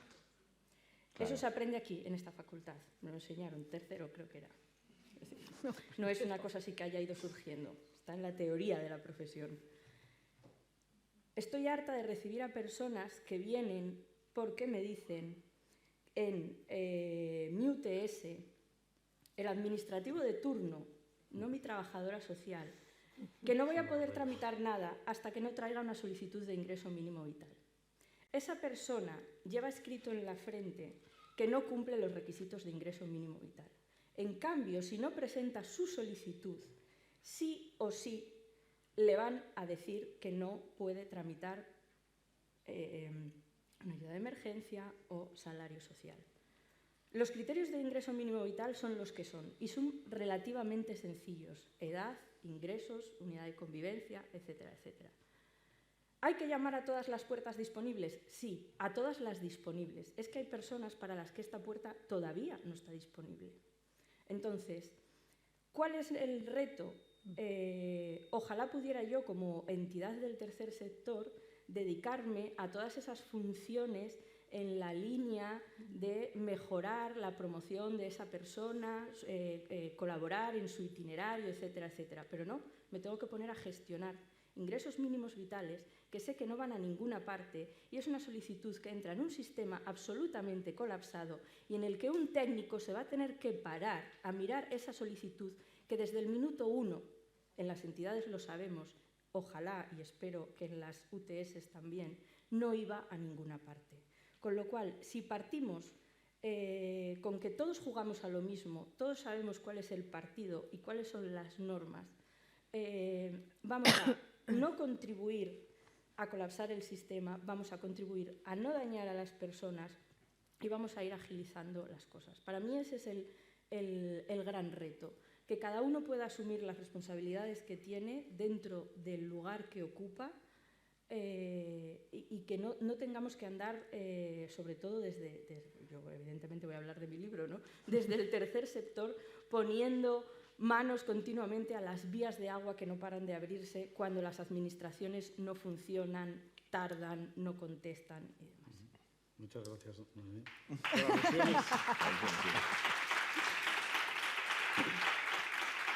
No, yo básicamente, muchísimas de las cosas que planteas estoy absolutamente de acuerdo contigo, no puede ser de otra manera, ¿no? Yo creo que el sistema, lo revisaba antes, ¿no? Estaba montado más para la eficiencia de la tramitación burocrática. Es un tema que Gijón estamos ya en ello. O sea, una cosa que estamos intentando, que estamos ya con el cambio, con todos los problemas que puede suponer, es que nosotros no consideramos que un auxiliar administrativo o un administrativo sea la persona que tenga que hacer una primera atención, porque básicamente por su capacitación a veces tiene como un árbol de decisión que la realidad lo supera, con lo cual, en ese sentido, nosotros estamos ya empezando a trabajar en las UTS que podemos, porque todo esto tiene que ver con personal, que voy a hablar ahora, ¿no? Pero que sea una trabajadora social quien hace esa primera recepción por las competencias que tiene y también por la capacidad de resolución para la persona y para ella misma. Es decir, que si alguien no maneja mucho, lo que decimos siempre, si algo no está profesionalizado y hace el profesional adecuado un trabajo, va a haber mucho más trabajo de uno, de otro y de otro, ¿no? Entonces nosotros eso lo compartimos absolutamente. Es decir, que creemos en profesionalizar las cosas y en esa primera parte que tiene que ver con, que también es mi batalla, es una batalla. Es decir, esto de llegas a un sitio y te dicen, no, es que quiero una ayuda de no sé qué, o quiero cuánto. Y yo siempre digo, no, a la persona habrá, no sé, yo cuando, ahora tampoco pasa en salud, ¿eh? Hace años cuando tú ibas al médico de familia por primera vez a un sitio te decía, bueno, es que me duele la garganta. Y dice, bueno, ya que vienes, es la primera vez que vienes, siéntate y te voy a preguntar más cosas, ¿no? Y te hacía una valoración global, ¿no? Eso en servicios sociales es algo que hay que recuperar porque es que también se agacha la cabeza y, bueno, ¿tienes derecho a ayuda a domicilio? Sí o no, ¿no? Entonces, bueno, yo creo que hay que avanzar ahí. Dicho eso, también, ya sé que son unas excusas, pero es muy importante, cuando hablamos de la administración, parece que hablamos de, no sé, a mí me da igual la administración. Hay distintos tipos de administraciones, hay distintos tipos de responsabilidad y hay distintos tipos de buscar soluciones, ¿no? A nosotros, en servicios sociales, es curioso, no es curioso, es así, la ley nos puede permitir crecer en presupuesto, pero no nos puede permitir crecer en capítulo 1. Yo os lo voy a decir muy fácilmente. Yo puedo conseguir, por decir un ejemplo de una cifra, o sea, para que lo entendáis, yo puedo conseguir 500.000 euros más o 1 millón de euros más para pagar a una entidad que haga un proyecto y me va a ser imposible que la administración me deje gastar 50.000 euros más en contratar a una trabajadora social. ¿Os dais cuenta? La ley de presupuestos ata las cosas, que luego hay maneras de hacerlo y de buscarlo. ¿Qué es lo que hacen los servicios sociales? También digo, ¿no? Y aquí pongo también el Principado. Vale, por acabar, ¿no? No, pero por acabar. Los ayuntamientos, con todo lo que nosotros hacemos y ponemos, en Gijón posiblemente vamos a pasar este año de 24 a 30 millones de presupuestos al año, ¿no? Por el tema de SAT que va subiendo. Prácticamente el 40% lo paga esta administración. ¿Qué decir tú? Lo pagáis vosotros, ¿no? Quiero decir, con todo lo que hace el ayuntamiento. Pero es que nosotros pagamos más nóminas de entidades, eso es muy importante. Nosotros pagamos más nóminas a todas las personas que trabajáis en las entidades que nóminas pago de la Fundación de Servicios Sociales. Eso también es importante saberlo. Quiero decir que la administración tiene que ir mejorando, tenemos que hacer. Pero cada vez que nosotros, por las limitaciones que tenemos, decidimos que con el dinero público se va a financiar y subvencionar a profesionales, es porque hay unos grados de libertad que tenemos por ahí que no tenemos por otro lado, ¿no? Dicho todo esto, tenemos que avanzar, ¿no? Pero a veces como las entidades no es la república independiente, o sea, sigue pagándose, en nuestro caso, en el caso de Gijón, con impuestos públicos y que nosotros tenemos que seguir fomentando y aprovechando eso que nosotros no somos incapaces de dar, ¿no? Pero no somos tres enemigos o tres distintos de entidades, la administración local, la administración del Principado, ¿no? Sino que al final, en ese sentido, hay que tener esa visión de cómo también nos estamos apoyando a otros, ¿no? Y seguro que valoráis que es un dinero bien invertido. Absolutamente. Por el nivel de incidencia. Absolutamente. Pero quiero decir, absolutamente por la capacidad que tienen las entidades de ir más allá, de ser más flexibles, ¿no? Y después, la Seguridad Social del Ministerio vio tal colapso que favoreció que las entidades fuéramos mediadoras, ¿no? Las entidades de ámbito estatal para todo lo que es el acompañamiento y la tramitación. Disculpar que vayamos un poco mal de tiempo, robamos y eso 10 minutos para abrir un debate, ¿no? Y también aquellas reflexiones que queráis aportar o compartir, o dudas o cuestiones que queráis plantear. Abrimos un turno de intervenciones, no se ve muy bien. Entonces, las vamos a hacer todas de una vez, todas las reflexiones. No, espera, Adela, vamos a ver todas las palabras. Si se puede encender la luz de la sala y quitar estas de aquí, casi mejor, ¿eh? Ya, estamos ahí en plan policía. Es que no sé qué palabras están pegadas. Adela, ¿quién más? Ahí, el campamento, la próxima. 2, 3... Por ahí. 4... Vale, pues las lanzamos todas de una vez, porque andamos un poquito también con el tiempo. 5. ¿Quién da más? Casi la 1. ¿Alguien más? ¿Tienes mesa? No, digo, bueno, por ya organizar un poco el debate. Aquí. Pues venga, no me he perdido. Os podéis presentar, cuando... Yo me presento como persona, porque es una cosa particular. ¿Vale? Mi nombre es Adela y quería expresar una cosa de la mitad. ¿Qué es la mitad? Para mí. La desgracia de mi vida. Pablo ya lo La Vital. La Vital, la Vital, ya. Se llama así. Ya. Sí, la llamo. Ya está, ya Coge está. el micro, coge el micro. Sí, sí, que no se te oye. Si no, no se te oye. Vale, pues me presento, como te digo, como persona. En mi casa tengo a mi hijo, bueno, lo tenía. Tenía. Sí, sí. Tenía a mi hijo viviendo conmigo y él cobraba la mitad. Mi hijo ha trabajado de pescando, donde ha podido, toda la vida. Y yo soy viuda, nunca he percibido en 43 años lo que puede ser un ayuntamiento. Ni una ayuda. Me he valido por mí misma. Y es más, quería que avanzara en mi comunidad y también ha sido una desgracia para mi comunidad. ¿Vale? ¿Por qué digo esto? Porque yo estoy viuda, tengo una pensión, la sigo teniendo de 760 euros y la mitad la he compatizado con la mitad con la de mi hijo. O sea, que me obliga a dar los 760 euros a mi casa y yo ya no puedo, no podía. ¿Vale? ¿Por qué digo esto? Porque está muy mal hecho. Si ellos en una unidad familiar, como el salario que las teníais, ¿por qué me han metido a mí en el saco con esa familia? Si es que no, ni que tenga salario ni que tenga la mitad, no pueden alquilar una vivienda porque no les llega. La luz vale 300 euros, 250. Yo en mi casa, ¿sabes lo que hice? Quitar un foco de cada manera para que vaya bajando el nivel. ¿Qué pasa ahora que me tengo que abandonar mi casa y marchar? Yo he marchado de mi casa y he dejado a esa familia ahí, que se la arreglen como pueda. No me van a quitar a mí mi vida de irme a dar un viaje con el sexo, como bien se lo dije, de irme a arreglar las uñas, que soy muy presumida. ¿Qué es? ¿Que me quieren sentenciar a mí, a mis 70 años que voy a hacer y dárselo ¿qué? Es que era la realidad, Jolín. Tenéis que pensar en esas cosas. Ok, vale, gracias Adela. Pasamos entonces el micro. Bueno, lo hacemos por orden de llegada del micro mejor casi, ¿eh? No por levantar la mano. Buenos días, gracias. Procurar ser breve, sí, Sí, no hace vale. Venga, dos cosas. Y además las voy a plantear desde una perspectiva de enunciado muy tajante, porque no quiero que os escaqueéis. Siempre que planteo estas preguntas, igual se me escaquea alguna persona. Entonces voy a ser muy tajante en el planteamiento de la pregunta. Es decir, sí o no. La primera de ellas es, ¿tiene derecho una administración pública a colapsar un sistema de otra administración pública en su propio beneficio? La segunda es, desde la perspectiva que el profesor nos planteó anteriormente de la seguridad que da la cobertura de unos ingresos suficientes, que no mínimos, ¿tiene el Principado de Asturias que destinar la parte que ha generado el ingreso mínimo vital, ese sobrante presupuestario, en incrementar las cuantías para por fin poder sacar a las personas del umbral de la pobreza? Vale, Flor, que está detrás, así ya lo tiene. Buenos días. Bueno, voy a robaros 2 minutos, ¿vale?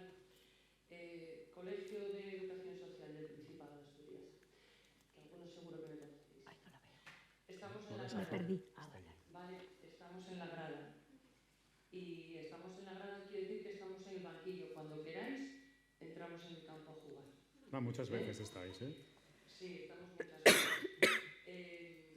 Cuestiones así, son muchas las que había apuntado porque habéis dicho cosas muy interesantes, pero voy a permitirme dedicar a todo el mundo algo, ¿no? A las compañeras de trabajo social. No sobra ni una, faltan muchísimas más. Pero en la ciudad donde yo vivo, que tiene 270.000 habitantes, no hay ninguna educadora social en los servicios municipales de base trabajando en los distritos, en los barrios. Necesitamos trabajar en equipos multidisciplinares. Es una urgencia. En Asturias, 78 municipios, pues Gijón, que es la ciudad, bueno, respeto para todos los colegas de Oviedo, para mí la ciudad más grande y para mí la más importante y es la que más me duele, ¿no? Tenemos que trabajar en ello. Artículo 1 de la Constitución. Voy a soltar ideas porque si no me iba a enrollar y tengo un peligro que ya no quiero hablar con nadie. Artículo 1 de la Constitución española. Somos un Estado social, democrático y de derecho.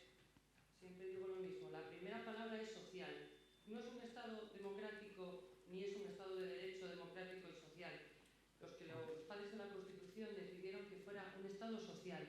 Por lo tanto, todas las personas que pensamos que lo social es tan importante en este país, que sepáis que estamos en el camino correcto. Paula, en alguna ocasión hemos podido hablar, recuerdo en la pandemia, momento del ingreso mínimo vital, y lo digo además, bueno, permíteme que tenga la sinceridad de comentarlo, ¿no? Yo una reunión donde realmente vi a Paula desbordada, ¿no? Y pasándolo muy mal, porque tenía muy claro que aquello era, bueno, me acuerdo del INSS y me sube la fiebre. Por ejemplo, se ha hecho el proyecto Conectas con 21 educadoras sociales. Nos gustaría poder hablar sobre qué hemos hecho mal, qué tendríamos que haber mejorado, qué hemos hecho bien, porque como decía, no sé si fue Bea, dar un ordenador y dar digitalización no es la solución solamente. Quiero hablar de varias palabras, creo que la habéis comentado todos, desde Viti hasta Noemí, Bea, Marco, acompañamiento, ¿quién acompaña? Nosotros estamos trabajando en las entidades del tercer sector, en muchos ayuntamientos de Asturias, pero de manera prácticamente unipresencial. Hablaba Marco de, no sé, 5.000 personas que tienen salario, tantas trabajadoras sociales. Si no hay acompañamiento socioeducativo, si no aprendemos, a ver, voy a hablar de dinero, creo que por la mañana Javier hablaba del Banco Santander, pues tenemos que hablar de dinero. Si queremos ahorrar, tenemos que invertir en prevención, porque el gasto es muchísimo mayor. Podemos hablar del paro, yo siempre, bueno, tengo la deriva sanitaria y lo llevo siempre. Si tuviéramos en el Hospital de Caboñes 500 traumatólogos sería estupendo, pero es que necesitamos una atención primaria fuerte y robusta. Si logramos tener una atención primaria de calidad, lograremos que no sea necesario llegar ni a las UCIs ni a los hospitales, a los servicios especializados en un dato mucho más elevado. Estamos hablando de ahorrar dinero y de reducir dolor. Y hablo de dolor social y de sufrimiento social, y creo que lo de los buenos tratos, además de los libros, hay que llevarlo al efecto. Guy Standing hoy por la mañana hablaba de algo que a mí me parece fundamental y que por desgracia nos toca a los colegios profesionales. A los políticos hay que estar permanentemente recordándoles la realidad, porque muchos de ellos que conocen perfectamente la realidad, pues el día a día los separa, se olvidan y las urgencias se comen las emergencias, y las emergencias las urgencias, y lo cotidiano se va aparcando en un segundo bloque. Y que no olvidemos nunca que estamos trabajando con personas, y personas desde la primera infancia. Para promover la educación hay que trabajar la prevención y cambiar los modelos y trabajar la inclusión social. Y bueno, me alegro muchísimo de eso que comenta Marco, de la puerta de entrada de los servicios sociales. Hay que cambiar el modelo, y el modelo significa que igual que tenemos una sanidad absolutamente diversificada y con un árbol muy complejo, seguimos, o por lo menos yo así lo percibo, y asumo la responsabilidad, yo sigo percibiendo los servicios sociales como un instrumento que ha crecido un poco, ya sé que ha crecido mucho, pero para mí sigue siendo el mismo modelo engordado, porque ha engordado mucho, parece un muñeco de Michelin, pero no es otra estructura y tenemos que cambiar el modelo. Si queremos que los servicios sociales sean, ya hace muchos años que las profesionales, las trabajadoras sociales, las educadoras sociales, las psicólogas, nosotras, las profesionales, tenemos muy claro que los servicios sociales tienen que ser una estructura diversificada y que atienda a la totalidad de la población. No es un servicio para los excluidos y para los vulnerables, es un servicio para toda la ciudadanía, y hasta que no convenzamos a los políticos de que ese servicio tiene que ser para toda la ciudadanía, no habremos cambiado el modelo. Muchas gracias y enhorabuena por la jornada. Okay. ¿Por ahí arriba o para la izquierda? Ser breve, por favor, porque si no, no va a haber tiempo para las contestaciones. Nada, brevísima. Yo soy Alicia de Acción contra el Hambre y quería pararme simplemente en esa parte en la que habéis hablado de que el ente público actúa como algo negativo. ¿Cómo podemos cambiar esa visión de la entidad pública como algo punitivo? Porque las trabajadoras de las entidades privadas que trabajamos, y aquí lo recuerdo que lo recurrí hace poco en otro contexto, en una relativa precariedad, porque trabajamos también por proyectos y también solemos irnos al desempleo con mucha frecuencia, porque nosotras hemos conseguido convertirnos en un lugar seguro, ¿no? Donde nos cuentan cuáles son las realidades, y el ente público sigue siendo un lugar punitivo y tenemos que seguir escuchando, desgraciadamente. Yo creo que nos encantaría escuchar otras cosas, ¿no? El miedo que hay a entrar pues, en servicios sociales o en el organismo que sea. ¿Cómo cambiamos esa parte punitiva? Vale, muchas gracias. Aquí y arriba también, ¿hay otra palabra? Dos, las dos últimas ya. Sí.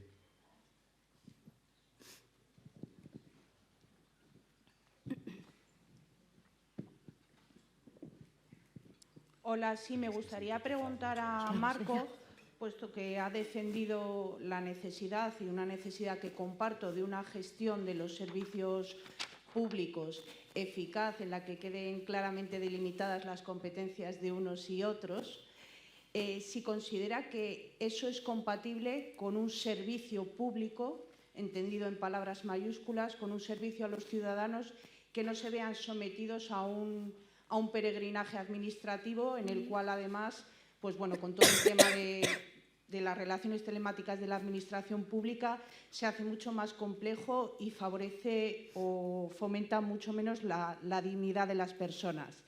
¿Y cuál sería la clave, bajo tu punto de vista, para alcanzar ese equilibrio entre la gestión eficaz de los servicios públicos y el servicio público? Okay. Y ya la última palabra.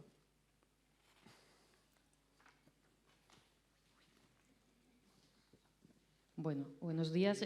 Yo soy Fanny, trabajadora social. Estoy en temas de vivienda, aunque no sé muy bien a veces en qué temas estoy, porque tengo un poco de todo, ¿no?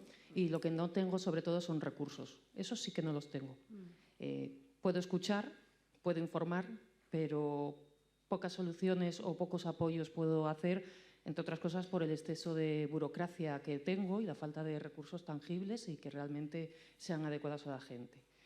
Dicho esto, yo os estaba oyendo, ¿no?, la declaración responsable, ¿no?, que en los servicios sociales parece que no se puede. En otras cosas sí. No sé si es que esto tiene que ver con ciudadanos de primera o de segunda, porque para otras cosas sí, y ojito la irresponsabilidad en temas de obras, que a veces se hace con una declaración responsable. O sea, ¿por qué para unos sí, para otros no? Se habló del silencio positivo, se habla de la retroactividad de las ayudas. ¿Sabéis lo que pasa? Que la gente tiene la costumbre de comer todos los días. Y la gente tiene que pagar la renta al mes, porque si no es lo que pasa. La colección de desahucios que tenemos, en donde yo trabajo unido al número de viviendas públicas que hay, 0. Desde hace 5 meses, bueno, una. La hostia, ¿eh? Con eso hacemos maravillas, teniendo en cuenta la cantidad de gente que hay en un proceso judicial tendente al desahucio, que no llegamos tarde. El nivel del daño que se hablaba es enorme. Eso nunca se tiene en cuenta. El daño que se le hace a la gente y lo mal que lo pasa, la incertidumbre de no saber si mañana me quedo en la calle, y lo doloroso que también es para las profesionales tener que decirles: vaya usted a un albergue con sus hijos, donde no debería haber menores. Hablamos de todo esto y hablamos incluso, bueno, de muchas cosas, no da los tiempos, ¿no? Hasta de que mucho del presupuesto, querer es poder, Marco. Yo sé que no es fácil, pero el personal es viable, no fácil, pero es viable, hay que intentarlo. Y tampoco puedo olvidar la externalización externa,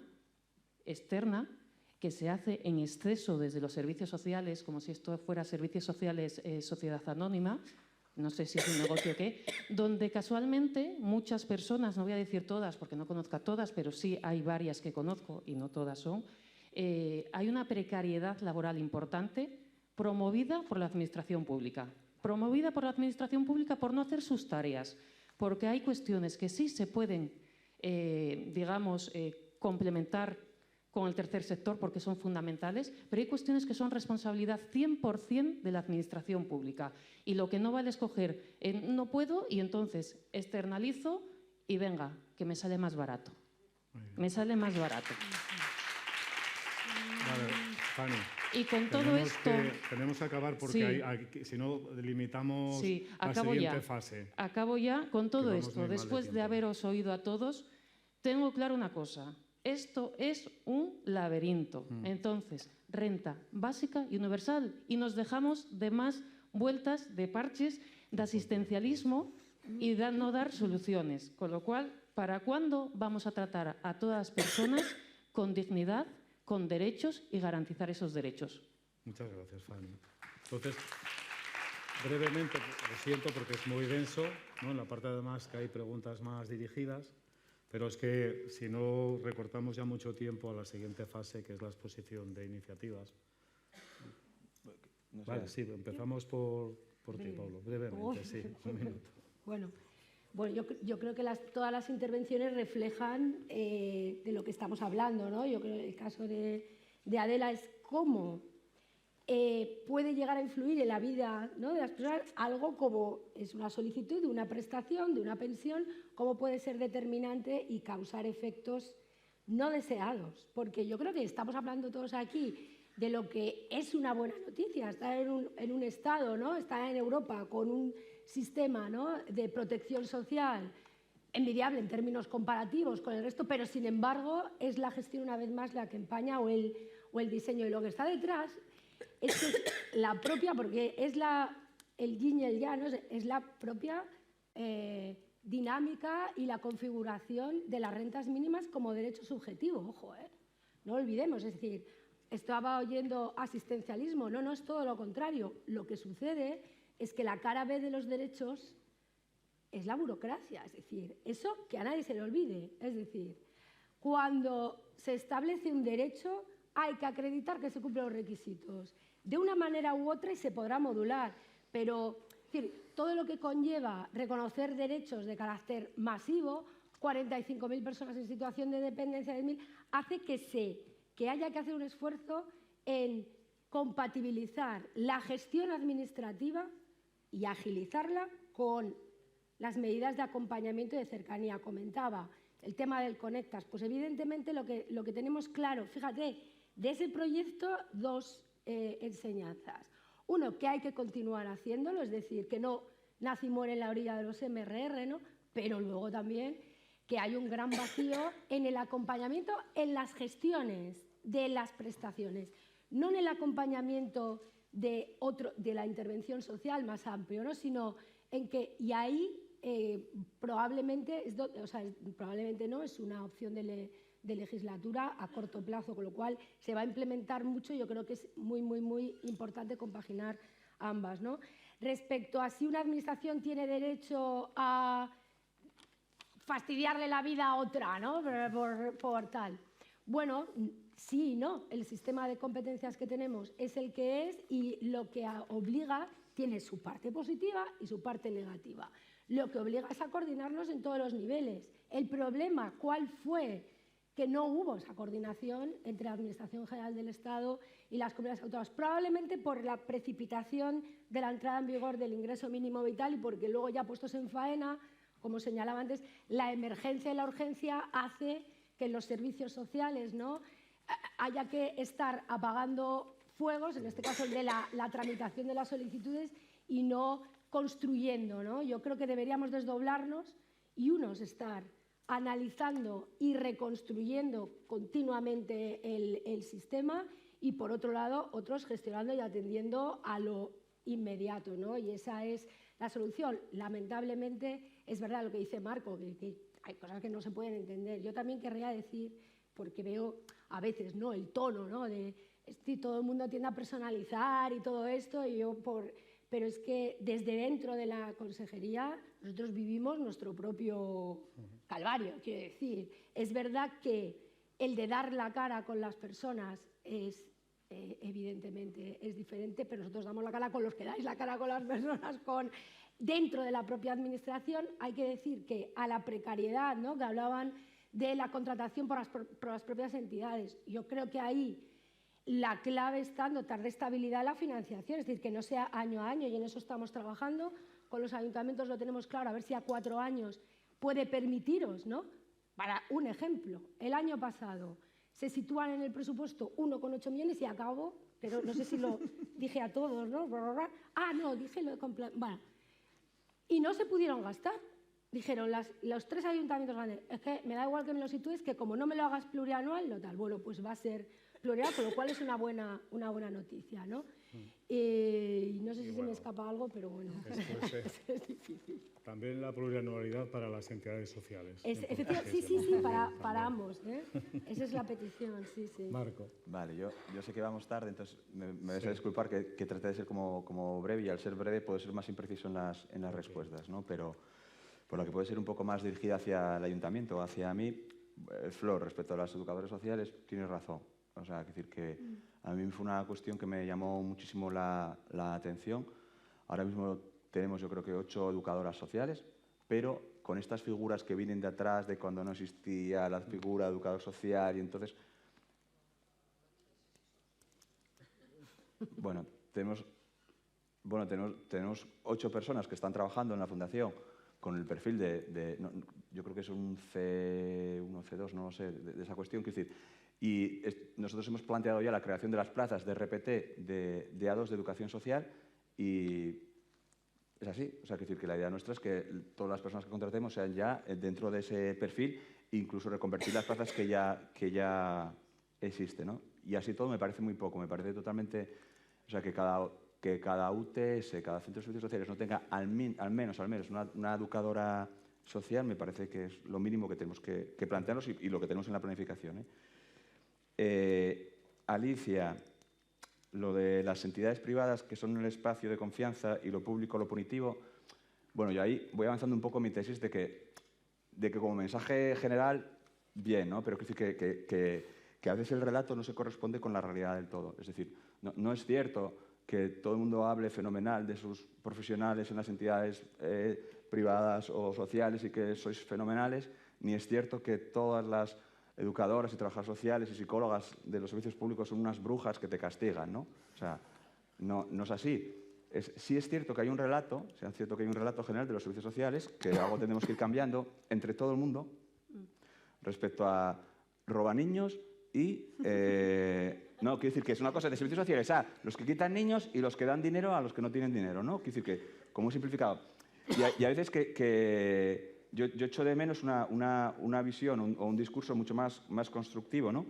Pero también es verdad lo que os comentaba antes, Yo creo que a la Administración le toca el papel de... Este papel de control que lo de hacer poli bueno y poli malo, pues quiere decir que cada uno en una posición, o la misma persona que es una... Fijaros, que es una persona súper maja y súper entrañable en la entidad, pasa a ser la misma persona, el mismo profesional, en el mismo despacho, y puede que no se le vea igual y que tenga que hacer ciertas cosas para ganarse la confianza que si pertenecía a una entidad ya se la tiene ganada, ¿no? Pero bueno, en eso estamos. Y luego, lo breve, ¿no? Quiero decir, el tema de la gestión eficaz, voy a tratar de unirlo un poco, ¿no? Con lo mismo, ¿no? Lo de la gestión eficaz de los servicios públicos o lo de la administración. Yo creo que para mí la clave de la gestión eficaz no es la ventanilla única de todo. Yo vengo de salud mental y la ventanilla única, siempre digo lo mismo, era el manicomio. Allí se comía, allí se dormía, allí había dentistas, zapateros, era ventanilla única para todo, ¿no? Y eso era un auténtico caos. Y es el miedo que yo tengo que pase con el tema de los servicios sociales, ¿no? Que se haga cargos de cosas que no tiene que hacerse. Entonces, para mí la gestión eficaz tiene que ver con dos cosas. Que lo que haya que hacer lo haga quien más sabe del tema, profesionalizar las cuestiones y los asuntos y afinar muy bien quiénes son los que más saben del tema, y el tema de que se utilicen los recursos que ya existen y que muchas veces están totalmente desconexionados, ¿no? Están muy desconectados ahí, ¿no? Y en ese sentido de la gestión eficaz, yo me voy, ya acabo, pero es lo de la administración pública, Fanny, ¿no? Quiero decir, yo mientras hablemos de administración pública es como si, para mí, como si vengo aquí a hablar de la sociedad. Es con la sociedad somos. Yo creo que nosotros tenemos que ser capaces de afinar muchísimo más en qué y quién tiene que hacer las cosas, ¿no? Y de la privatización, eso sí que nos llevaría una jornada, no, 2 jornadas, ¿no? Que yo ahí prefiero no entrar a comentar porque, claro, eso en otra, con lo las vemos cláusulas sociales y todo esto. Vea. No te asustes, 2 cosas, solo voy a decir. 2 ideas, y 2 de verdad. Faltan más campañas. Total, sí. Igual es lo que tenemos que hablar. Y no estoy de acuerdo en que la cara B de un derecho subjetivo sea una burocratización, porque entonces no es un derecho subjetivo. Eso sería condicionarlo, nada más. Muy bien, muchas gracias, Bea, por un titular. Es injusto. Es injusto. He ido aquí en el coche escoba todo el tiempo. Contestando un poco a la compañera, apoyando un poco a la compañera, ¿por qué al ente público O sea, ¿por qué nosotros somos la cara amable, aunque yo soy la cara no amable de mi entidad en muchas ocasiones, o sea, y el ente público es el poli malo? Pues podría el ente público hacer el ejercicio de pensar por qué lo ven así. A lo mejor si deja de fiscalizar la miseria de la gente y entrase a medir el grado de necesidad de la gente, pues cambiaría un poquito este punto, ¿no? Y luego realmente lo que necesitamos en muchas cosas es un cambio de modelo, pero desde lo más atrás posible, ¿no? Necesitamos que las políticas, pues lo que hablábamos antes, ¿no? Un preámbulo estupendo y maravilloso en que se ha materializado el ingreso mínimo vital. De los 5.140 hogares que atendió Cáritas el año pasado, aquí, solo el 7% cobra ingreso mínimo vital. En eso se materializó, ¿no? Y para estos cambios de políticas, decía Winston Churchill en plena guerra mundial, la guerra es tan seria que no se puede dejar solo en manos de los militares. Pues aquí, más de lo mismo. Vale, gracias, Noemí. Bueno, pues muchas gracias a todas por vuestra participación. Disculpad y gracias por la paciencia de la organización, porque nos hemos alargado un poco. Menos mal que como después en la comida, bueno, se puede retrasar también un poco, pues ya estamos. Simplemente cerrando con una idea a fuerza, recogiendo las palabras de Beatriz, 6 sistemas de protección, y recogiendo las palabras de Paula, tenemos como reto la elaboración de la estrategia autonómica de lucha contra la pobreza y la exclusión social, con el Plan Autonómico de Inclusión Social, que es justo y necesario ponernos, pero ya urgentemente. Muchas gracias.